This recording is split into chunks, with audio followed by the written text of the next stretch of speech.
Hi guys, this is Shukesh once again, and today in this video I'll be talking about 10 reasons not to buy the new Lenovo ZUK Z1.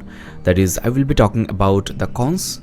There are basically a lot more reasons to buy this awesome device, so don't make your buying decision just by watching this episode.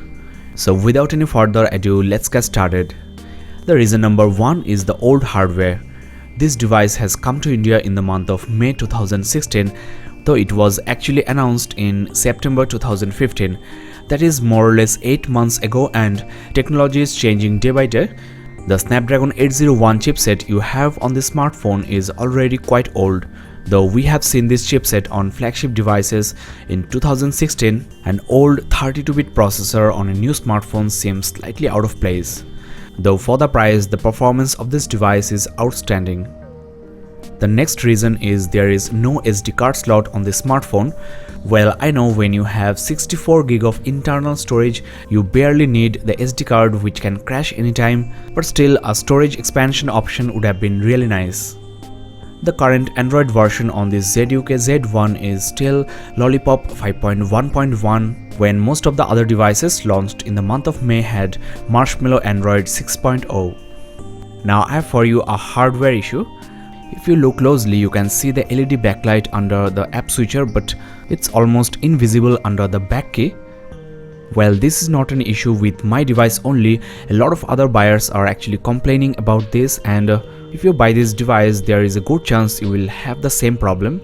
You can of course request for a replacement.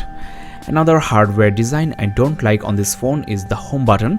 It's not raised from the base, and you have to actually press harder whether you want to unlock the device with fingerprint scanner or just go to home. It should be actually raised like Samsung devices. As this is not circular, it's narrow and rectangular.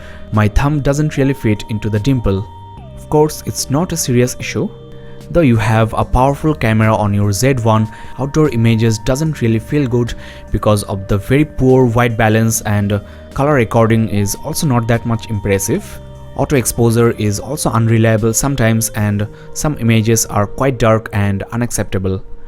Video autofocusing is also not as good as other players like Moto G4 Plus or Galaxy J7 2016. The Lenovo Z1 doesn't look that much stylish as well. The back is totally plastic and the phone looks fat. There are lots of other devices with full metal construction and exterior design. The front look is also not good, especially the screen to body ratio is quite poor. That means it's not that much compact, and it's also quite heavy. With the ZUK Z1 you don't get any earphone, and though you have a 4100 mAh battery, the charger is not a quick one as well, so it takes some time to charge the device. Though you have a USB Type-C port on your Z1, which is future-proof, but suppose you are visiting your friend's house and your phone runs out of battery, you cannot charge your device with a typical micro USB cable. So you need to carry this cable or an adapter with you all the time. Well guys, that's all.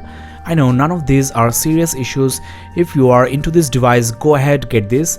It's a powerhouse, I think the most powerful device in this price category, and I really wanted to share with you the cons of this device. Just wait for a few more days for the full in-depth review. Don't forget to subscribe and keep in touch.